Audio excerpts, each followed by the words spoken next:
Bonsoir et bienvenue dans votre édition locale de France 3 Périgord. Ce matin, des élus de la Dordogne se sont mobilisés contre la baisse des dotations budgétaires de l'État aux communes. Explication avec Olivia Nganga et Nicolas Pressigou. Des écharpes tricolores de droite et de gauche ont envahi les rues du centre-ville de Périgueux. Au total, 400 maires et élus municipaux se sont mobilisés. Leur volonté en manifestant aujourd'hui est de freiner toutes les réformes de l'État qui visent à réduire les dotations des collectivités.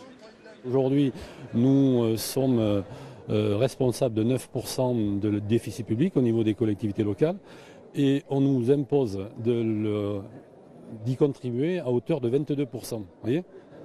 Donc c'est quand même très important. Donc ce qu'on demande, c'est un étalement de cet effort, pas sur les 2 ans à venir, mais sur 5 ans, voire sur plus. En permanence, ce sont des mesures qui sont prises au niveau gouvernemental et on demande aux collectivités de payer. Aujourd'hui, une commune comme la mienne, je veux dire, c'est 1/3 de la capacité d'autofinancement qui se retrouve envolée. Il y a des charges nouvelles qu'il faut qu'on prenne en compte, comme les TAP, aujourd'hui les rythmes scolaires, et aujourd'hui qui fait que nous sommes en situation de ne plus pouvoir investir ou de remettre en cause, y compris des projets en service aux populations. Est-ce que vous êtes là ? Après 1h30 de marche et de revendications, les élus sont satisfaits du nombre conséquent de participants. Pour eux, la cohésion sociale des territoires est mise en jeu à tout moment. Il est donc important de réagir vite, à 3 mois des élections régionales et à la veille de l'appel national des communes de France, qui aura lieu officiellement demain, le 19 septembre.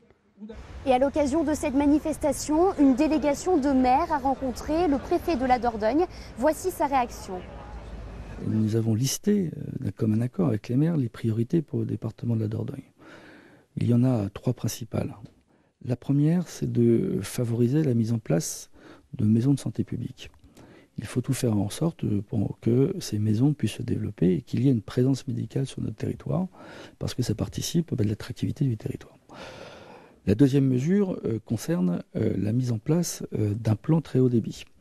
Et enfin, la troisième mesure, directement issue de la loi dite Macron, qui vise à permettre la couverture totale du territoire en 3G.